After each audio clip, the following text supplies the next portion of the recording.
Hola amigos, soy Manuel Ávila y esto es Espiritualidad y Ciencia.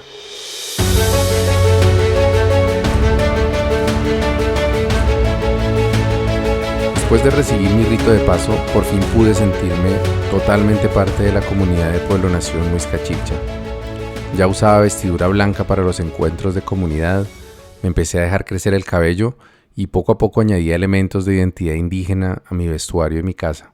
Esto incluía manillas tejidas por comunidades indígenas del Amazonas y mi primer collar de plumas, el cual adquirí por unos pocos pesos en una feria artesanal del centro de la ciudad. Por primera vez en mi vida me sentí completamente aceptado y valorado en un grupo social. Lo más cercano hasta ese momento había sido cuando pertenecía a los Boy Scouts durante mi infancia. Pero incluso entonces no llegué a ser parte de la rosca, como se dice coloquialmente en Colombia. Con los muiscas, en cambio, había encontrado amigos, guías, compinches y en cierto modo otra familia. El cariño de los abuelos, principalmente Tsuagagua y Yanguma, y Nemequene también, era genuino, cálido y familiar. Los otros miembros jóvenes de la comunidad eran, a pesar de las diferencias sociales y culturales, más cercanos a mí en su cosmovisión y propósito en la vida que la mayor parte de mi familia extendida. Un evento que me hizo acercar mucho más a los abuelos surgió después de una fuerte discusión de pareja que tuve con Paula. Habíamos encontrado por primera vez una prueba seria para nuestra relación. Y fue la primera vez que estuvimos realmente cerca de dar por terminado nuestro proyecto de pareja. Ambos sabíamos que los abuelos eran especialmente protectores de las parejas de la comunidad, ya que siempre decían que el trabajo en pareja era la parte más importante de la labor espiritual desde lo ancestral. Además, la familia era la manera de cultivar y de propagar los usos y costumbres que los abuelos tanto se esmeraban por rescatar y resignificar. Le conté al abuelo Tsuagagua que Paula y yo estábamos en medio de una situación irreconciliable y que probablemente terminaríamos nuestra relación. Él inmediatamente se puso a nuestro servicio y rápidamente nos invitaron a Paula y a mí a conversar con los abuelos en su casa. Agradecidos por el gesto, acudimos a casa de los abuelos, el mismo lugar en el que yo los conocí varios meses atrás.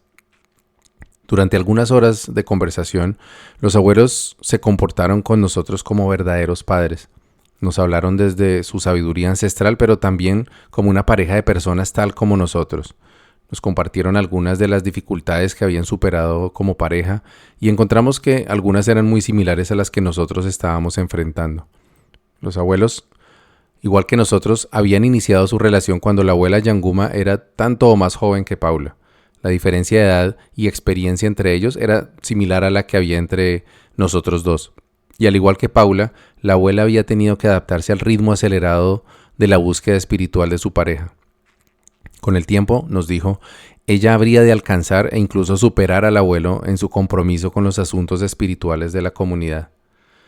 Aquella conversación no resolvió nuestros problemas, pero sí nos dio otra perspectiva y nos hizo ver que tal vez nuestra situación no era tan grave como pensábamos. Pocos días después, fue el abuelo Nemequene quien, al final de una reunión de la comunidad, nos invitó a Paula y a mí a conversar aparte. Al igual que los abuelos antes que él, Nemequene nos habló principalmente como un adulto mayor con experiencia en la vida y no como un sabedor indígena. Sus consejos fueron muy aterrizados e incluso hizo uso de palabras de grueso calibre, con las que tal vez estaba subrayando su posición pragmática sobre el asunto. Agradecimos su valiosa opinión y con un esfuerzo importante tanto por parte de Paula como de mi parte, logramos superar la prueba y fortalecer nuestra relación. En retrospectiva, a pesar de lo útiles que resultaron los consejos de los abuelos y el evidente cariño que los motivaba, el evento sería una nueva bandera roja, similar a la que percibí con mi juramento de lealtad en el rito de paso. Los abuelos eran una autoridad espiritual, pero también social y administrativa. Así que el hecho de que nuestros problemas de pareja se discutieran entre ellos y luego intervinieran directamente acarreaba peligros que en ese momento ni siquiera intuíamos. Durante ese año sucedió algo que a la postre transformaría las dinámicas de la comunidad durante los siguientes años. La nueva administración distrital decidió que la maloca del Jardín Botánico no seguiría siendo administrada por la comunidad muisca, como había sido hasta ahora, por recomendación del abuelo Víctor Martínez, quien dirigió su construcción para la búsqueda espiritual de los muiscas. sino que tendría que ser compartida por todas las comunidades indígenas presentes en la capital.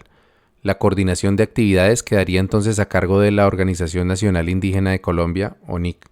La ONIC es una organización que agrupa un gran número de cabildos indígenas del país, pero solamente aquellos legalmente establecidos y reconocidos por el gobierno colombiano, algo que en ese momento no había logrado ni el pueblo nación Muisca Chibcha ni los cabildos que apenas estaban en formación. Además de la falta de reconocimiento, Pueblo Nación carecía de una buena relación con los cabildos muiscas que sí eran reconocidos por el gobierno y que hacían parte de la UNIC. De esto hablaré más adelante. En cualquier caso, el resultado neto del cambio de administración fue que no pudimos seguir usando la maloca del jardín botánico y la comunidad se quedó sin su más importante faro para buscar nuevos muiscas, simpatizantes que quisieran hacer parte del proyecto de resignificación del pensamiento ancestral muisca que lideraban los abuelos. Los abuelos empezaron inmediatamente a buscar recursos legales y apoyos políticos para lograr un retorno a la maloca, el cual nunca llegó a darse, al menos no en las condiciones anteriores. Mientras tanto, la alternativa era buscar sitios adecuados para las reuniones de la comunidad, que usualmente convocaban entre 30 y 50 personas, y para las convocatorias públicas que se hacían para dar visibilidad al proceso y atraer nuevos miembros. La solución para lo segundo fue utilizar las aulas ambientales, o espacios en parques naturales y humedales públicos pertenecientes al distrito de Bogotá, los cuales se podían usar sin necesidad de permisos formales. Estos espacios incluían principalmente el Parque Mirador de los Nevados en la localidad de Suba, el Parque Santa María del Lago y el Humedal Jaboquen en Gavitiva y el Humedal del Neuta en la localidad de Soacha. En estos lugares, que eran bellas reservas naturales a cielo abierto, los abuelos convocaban a conversatorios, ceremonias y charlas que a veces se hacían con el único fin de dar a conocer el pensamiento muisca, y otras veces se enmarcaban como parte de contratos de divulgación cultural que los abuelos Suagagua y Yanguma gestionaban con el gobierno distrital a través de una fundación privada llamada FUNASA, que pertenecía a ellos como personas naturales, pero no a la comunidad muisca. Para las reuniones de la comunidad sí se necesitaba un espacio cerrado y privado, ya que se trataban temas del orden interno de la comunidad y se realizaban ceremonias de limpia como las que he descrito anteriormente, que tenían que mantenerse lejos de los ojos del público. Siempre había simpatizantes del movimiento que ofrecían locaciones para realizar las reuniones, pero no siempre eran convenientes desde el punto de vista de la ubicación o su capacidad. El primer lugar de reunión que la comunidad utilizó después de salir de la maloca del jardín botánico fue un salón comunal ubicado en el barrio Nicolás de Federman, hacia el centro de la ciudad. Este es un sitio que recuerdo con especial aprecio porque quedaba relativamente cerca del primer apartamento en el que Paula y yo vivimos juntos. Allá continuaron las reuniones de los viernes en la noche y a pesar de que no contaba con la majestuosidad y el ambiente ancestral de la maloca, supimos adecuarnos a la nueva realidad. Y considero que las reuniones no perdieron en calidad y emoción, aunque hay que reconocer que los abuelos de pie frente a una pizarra con marcador en mano no se veían tan místicos como sentados a un lado del fuego en la maloca. Uno de los recuerdos más divertidos que tengo durante los meses que duramos asistiendo a las reuniones de Pueblo Nación en el salón de Nicolás de Federman fue la invitación que recibieron los abuelos, así como un grupo de miembros de la comunidad, para, entre comillas, trabajar en un importante evento musical que se llevaría a cabo a las afueras de la ciudad. Por aquellos días, en Colombia se había puesto de moda la historia sobre un chamán que contrató el equipo que preparó la ceremonia inaugural de la presidencia de Juan Manuel Santos. El objetivo del polémico contrato había sido utilizar el conocimiento ancestral del chamán para evitar la lluvia durante el evento de posesión presidencial. Lo cierto es que durante la inauguración de Santos no cayó ni una gota de agua, a pesar de que había pronóstico de lluvia. Lo que sí llovieron fueron las críticas al nuevo presidente por acudir a la pseudociencia para un contrato que tal vez terminarían pagando los contribuyentes. A pesar de los reproches, muchos empresarios dirigieron su mirada al simpático chamán y al chamanismo en general como una alternativa para obtener un empujón sobrenatural y ayudar a la caja registradora. Un grupo de esos empresarios estaba a punto de organizar la primera edición de un nuevo festival musical que planeaban realizar cada año durante octubre, un mes conocido en el antiplano cundiboyacense por ser de lluvias frecuentes y torrenciales a veces. Desconozco la forma exacta en que los empresarios entraron en contacto con los muiscas, pero el abuelo Suagagua solía moverse entre todo tipo de organizaciones con motivo de sus labores como consultor empresarial, actividad personal que alternaba con sus tareas como líder indígena. En cualquier caso, los empresarios del festival musical contrataron a Suagagua y a otros abuelos por una suma indeterminada, y ellos nos ofrecieron a varios miembros de la comunidad la posibilidad de ayudar en el evento a cambio de comida, transporte y, claro está, la posibilidad de disfrutar de al menos algunos de los conciertos que se tenían programados. El objetivo del contrato era el de realizar ceremonias y rituales para evitar que lloviera durante el montaje de escenarios y equipos y durante el concierto. Paula, que no era tan afecta a las largas ceremonias muiscas, pero sí a la música de Green Day, una de las bandas que se presentaría en el festival, accedió a acompañarme en la aventura, a pesar de que el precio serían largas horas de ceremonia de tabaco, ambira y palabra de los abuelos. El abuelo Suagagua contó que los empresarios lo buscaron después de 3 días continuos de aguaceros en el sitio del evento, y que él había pasado la noche en el lugar negociando con los espíritus del territorio los términos para una tregua climática durante algunos días. Después de deliberar en los mundos internos, se establecieron las condiciones del acuerdo, una suma desconocida, un camerino para la comunidad y que el festival llevara el nombre de una deidad del panteón muisca. El elegido sería Nemcatacoa, protector de los tejedores de mantas, las artes y las festividades ancestrales.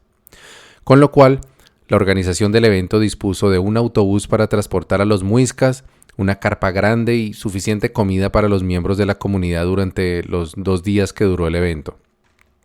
Paula y yo acompañamos el evento durante un día con su noche, ya que en realidad lo que más nos animaba era ver de cerca a una de nuestras bandas musicales favoritas, Green Day. Sin embargo, atendiendo el compromiso adquirido, desde temprano estuvimos sentados junto a los abuelos y los otros miembros de la comunidad rapeando tabaco, chupando ambira y palabreando al lado del fuego sobre nuestros temas organizativos y espirituales. De vez en cuando aparecía un nubarrón en el cielo, y la abuela Yanguma inmediatamente repartía tabacos nuevos, nos pedía que los encendiéramos y los ofrendáramos al espíritu de Sie, agua, pidiéndole que llevara la lluvia a otra parte. Si la nube se resistía, la abuela empezaba a carburar el tabaco con aún más empeño, y si la cosa se ponía difícil, se sacaba el tabaco, lo giraba con la punta encendida hacia adentro de la boca y lo soplaba con fuerza, mientras con la mirada conminaba a la rebelde nube a volver por donde vino. Sin poder constatar si fue por efecto del acuerdo que hizo el abuelo Suagagua, la soplada de tabaco en reverso de la abuela o las caóticas dinámicas de viento de la sabana, lo cierto es que durante los 2 días que duró el evento solamente cayeron unas breves lloviznas, que no alcanzaron a espantar a los asistentes al festival, a pesar de que, por las lluvias de los días previos, el piso sí estaba hecho un completo lodazal, y todo el mundo andaba con barro hasta las rodillas. Lo que sí hay que reconocer es que cada vez que la incipiente llovizna remitía, nosotros reclamábamos el éxito como propio. Después de todo lo que yo había vivido, no estaba en posición de dudar del poder de las plantas sagradas, a pesar de que mi mente racional se burlaba de mí en secreto. Nemcatacoa fue para nosotros una agradable experiencia en general. La compañía de los amigos muiscas y de los abuelos siempre era agradable, y tuvimos la oportunidad de disfrutar del mejor concierto que habíamos presenciado hasta ese momento, a pesar del pésimo estado de la grama y los numerosos problemas de sonido que se presentaron. Incluso estuvimos muy cerca de ver a nuestros ídolos musicales cuando nos encontrábamos al lado del camerino que les habían asignado y vimos una camioneta que salía de la estructura tipo carpa. En su interior se movían unas sombras con estilos de cabello que de inmediato reconocimos, pero cuando nos acercamos con la idea de usar nuestro estatus de indígenas guardianes de los elementos, fuimos detenidos por un par de corpulentos escoltas. El único punto discordante de la noche sucedió justo en el momento que para los abuelos sería la mejor parte del compromiso. Poco antes de que Green Day subiera al escenario, el abuelo Suagagua nos contó la sorpresa que tenía guardada. La más importante de las condiciones que los abuelos del territorio habían puesto para eximir de tormentas al emproblemado festival era que los abuelos y miembros de la comunidad muisca tendríamos la posibilidad de subir a la tarima principal antes del número más importante de la noche, para dirigirnos al público. Huelga decir que no habíamos preparado nada y que las dotes artísticas del grupo estaban muy lejos de lo que pudiera considerarse ligeramente sofisticado. Aún así, terminamos de pie con nuestras vestiduras blancas detrás de los abuelos frente a no menos de 10,000 personas ansiosas, como nosotros, de ver a la mítica banda de California. El abuelo Suagagua tomó el micrófono principal y saludó con entusiasmo a los asistentes, haciendo gala de unas sorprendentes dotes de animador. El público recibió al abuelo con euforia y estalló en un fuerte aplauso que la verdad me sorprendió. El abuelo anunció que realizaríamos un saludo a los 4 vientos para encomendarlos a todos a los espíritus guardianes del territorio, y luego los dejaríamos con el plato fuerte de la velada. Los aplausos se repitieron y los abuelos sonreían, probablemente palpando el ansiado despertar masivo del espíritu muisca. Inmediatamente, la abuela Yanguma tomó el micrófono principal y empezó a entonar el tradicional canto Atafijisca, el cual transcribí en un capítulo anterior. Allí empezaron los problemas. Para empezar, debo decir con todo respeto por la querida abuela Yanguma que su voz y afinación no son privilegiadas, y para colmo de males, tampoco era diestra en manejar un sistema de sonido de ese nivel. Así que ella pegó su boca al micrófono y cantó a todo pulmón, añadiéndole al desafine la estridencia de la saturación de ganancia del micrófono. Supongo que los técnicos de sonido reaccionaron inmediatamente bajando el nivel de las entradas, pero lo que lograron fue acallar casi por completo los tímidos tambores que mis compañeros trataban de hacer sonar al nivel del canto de la abuela. Además de esto, el Atafijisca, que en condiciones normales tomaba unos 5 minutos en total, se convirtió en un recital de no menos de 15 minutos, que a Paula y a mí se nos hicieron interminables. Entre cada estrofa del canto, el abuelo Suagagua tomaba el micrófono para explicar a la ya impaciente audiencia el profundo significado de cada palabra. Ni qué decir que a los pocos minutos del ancestral castigo auditivo, el público se rebeló y cambió los cariñosos aplausos del principio por enardecidos abucheos y rechiflas. Mi hermana, que se encontraba ese día entre el público, nos contó luego que los insultos también estuvieron a la orden del día, y que los pocos aplausos que se escucharon desde la tarima solo tenían la intención de informar a la pintoresca banda muisca que era hora de desalojar para darle paso a los rockeros. Todavía me causa gracia pensar que la famosa banda de Basket Case y Wake Me Up When September Ends tuvo que esperar con paciencia a que los muiscas termináramos de despachar el saludo a los 4 vientos. No sé si fueron los abucheos en la tarima o que los organizadores del festival, cada vez más atareados y agotados por numerosos contratiempos, ya no tenían tiempo y paciencia para atender las demandas de los muiscas. Pero el caso es que la abuela Yanguma entró en uno de sus proverbiales explosiones de mal genio y empezó a soplar tabaco con furia por la nariz de los muiscas que tenía al alcance.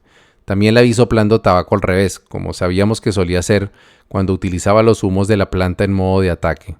Decía que los organizadores no iban a pasar por encima de la abuela Cagui, que era el nombre del alter ego que poseía cuando llegaba su abuela espiritual, y echó unas cuantas sentencias airadas en lengua ininteligible que usaba como parte de ese performance. Nuevamente, tal como pasó con la cumplida profecía de que no llovería durante el festival, también se cumplió la advertencia de Yanguma de que los abuelos castigarían a los organizadores por su insolencia. La tregua de la lluvia solo llegó hasta poco después del último día del festival y no alcanzó para poder recoger equipos, tarimas y carpas, con lo que las pérdidas de los empresarios seguían acumulándose. Y lo peor fue que en un imprudente ejercicio de desmontaje de equipos bajo el aguacero, uno de los empleados de un contratista se cayó desde una tramoya sufriendo graves lesiones. Así como los muiscas reclamamos con alegría la ausencia de lluvias durante los 2 días que duró el evento, la abuela reclamó como suyo el accidente que casi le cuesta la vida a un inocente trabajador. En su actitud, cuando se habló de la situación, pude notar una mezcla de pena por la suerte del desdichado trabajador y orgullo por el poder de su abuela espiritual. Yo, la verdad, no sabía qué pensar. Poco tiempo después de Nencatacoa, la comunidad se quedó nuevamente sin sitio para realizar las reuniones de los viernes. Y nuevamente, los abuelos tuvieron que empezar a mover sus contactos para lograr un nuevo sitio de reunión. En este caso, nuevamente dieron fruto los numerosos contactos de asesoría y coaching que el abuelo Suagagua mantenía como parte de su actividad profesional. El nuevo santuario para la resignificación muisca provino de la mano de la familia del desaparecido escultor colombiano Héctor Lombana, creador de los famosos monumentos de los zapatos viejos y la India Catalina en Cartagena y de los indígenas arhuacos en Santa Marta. El artista falleció por un paro cardiorrespiratorio en octubre de 2008, pero lo sobrevivieron su viuda y 3 hijos cuyos nombres revelaban la fascinación del maestro Lombana por la mitología griega: Perseo, Ulises y Aquiles. Desconozco el motivo por el cual el abuelo Suagagua había conocido a la familia Lombana, pero lo cierto es que todos ellos, sobre todo la viuda y su hijo Perseo, se enamoraron de la causa muisca y, sin dudarlo, ofrecieron su hermosa casa cerca de la plaza principal del antiguo municipio de Suba para realizar las reuniones de la comunidad. De todos los sitios donde nos reunimos después de salir de la maloca del jardín botánico, la casa de Perseo, como quedó bautizada la antigua casona de paredes blancas, fue el sitio del que mejores recuerdos tengo, y donde hicimos más ceremonias y rituales, incluyendo mi matrimonio espiritual con Paula, el cual describiré en el siguiente capítulo. La casa, llena de obras de arte, esculturas inacabadas y hermosas flores, era una invitación a la reflexión y al descanso, y allí asistimos durante varios meses Paula, mi hija Ana María y yo. Durante muchas tardes, noches y amaneceres compartimos allí palabras de sabiduría, medicina y rituales sagrados. La familia Lombana era un dechado de generosidad, y no era típico que nos atendieran con galletas, pasabocas y bebidas. La señora Lombana pronto hizo migas con la abuela Yanguma, quien se propuso convertirla en una abuela, y por lo tanto empezó a dedicarle especial esfuerzo para que aprendiera las artes del tabaco, la preparación de la chicha, el tejido y otras actividades tradicionales de mujer. La señora se dedicó con constancia y empeño a recibir este conocimiento y soportar con estoicismo las duras pruebas que con frecuencia entraña el recibir empoderamiento en estos usos ancestrales.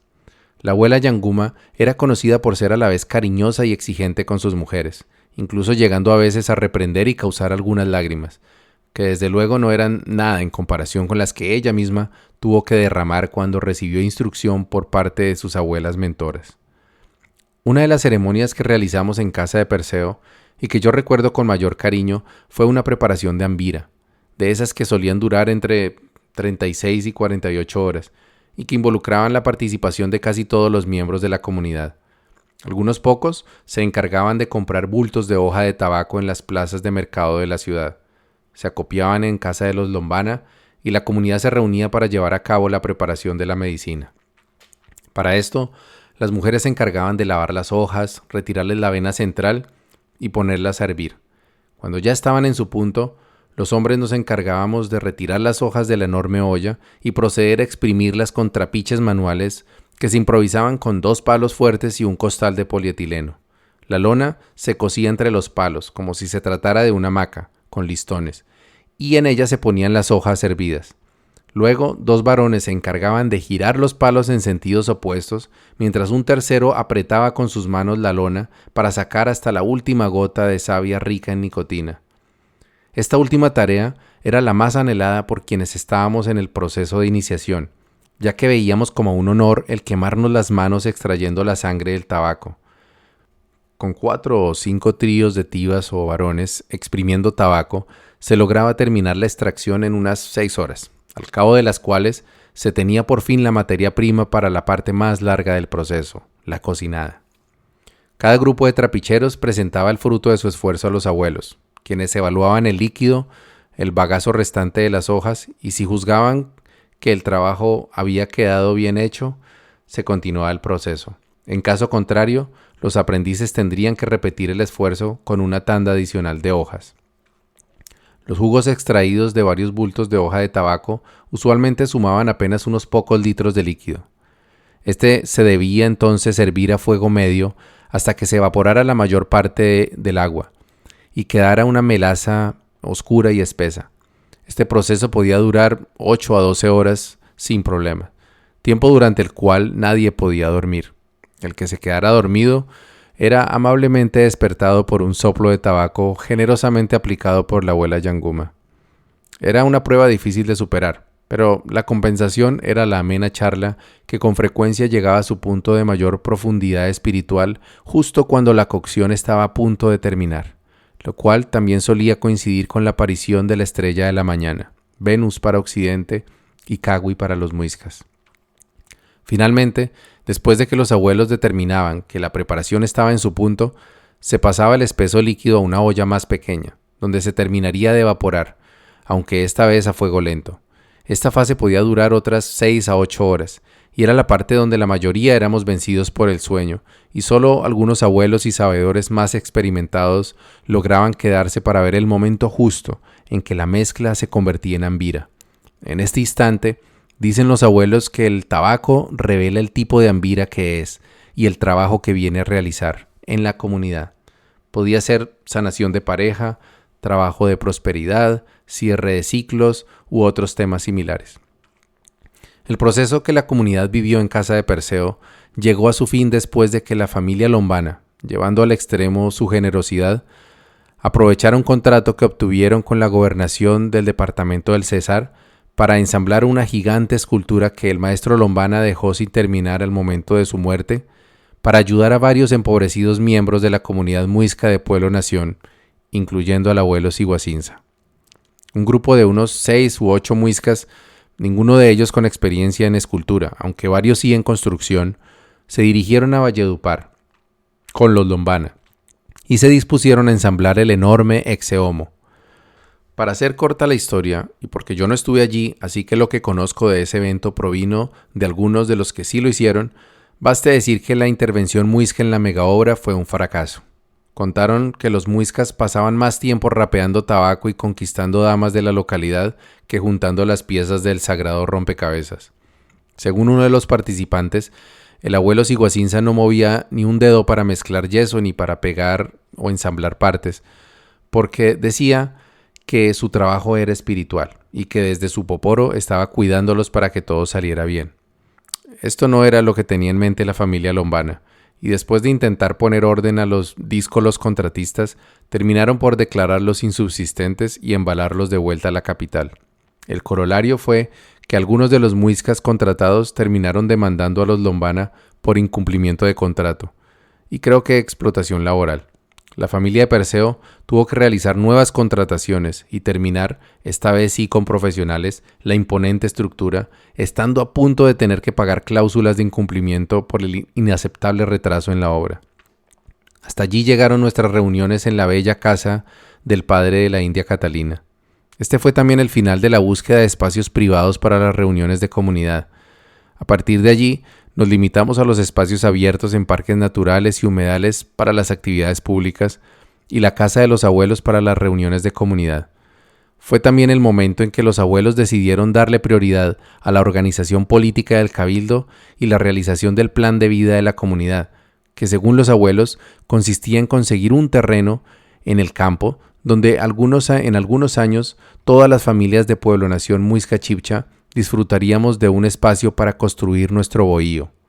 Tendríamos nuestro cusmuye o maloca central y generaríamos nuestro propio sustento a través de la agricultura, la artesanía y el trabajo espiritual. Un bello sueño que no vería la luz del día y que a la postre se convertiría en un espejismo, detrás del cual se esfumaron el espíritu del movimiento de resignificación del pensamiento muisca, la hermandad de los Ingatibaneusa y el espíritu de común unidad que llegó a existir entre nosotros. Detrás del humo y los escombros de esa comunidad se revelaría la verdadera naturaleza del movimiento. Un proyecto que no nació en los corazones de 2 hermanos hijos de muiscas al lado de la laguna de Fúquene como yo creía, sino en fraternidades ocultistas de Bogotá en los años 30. Buen camino y buena brisa.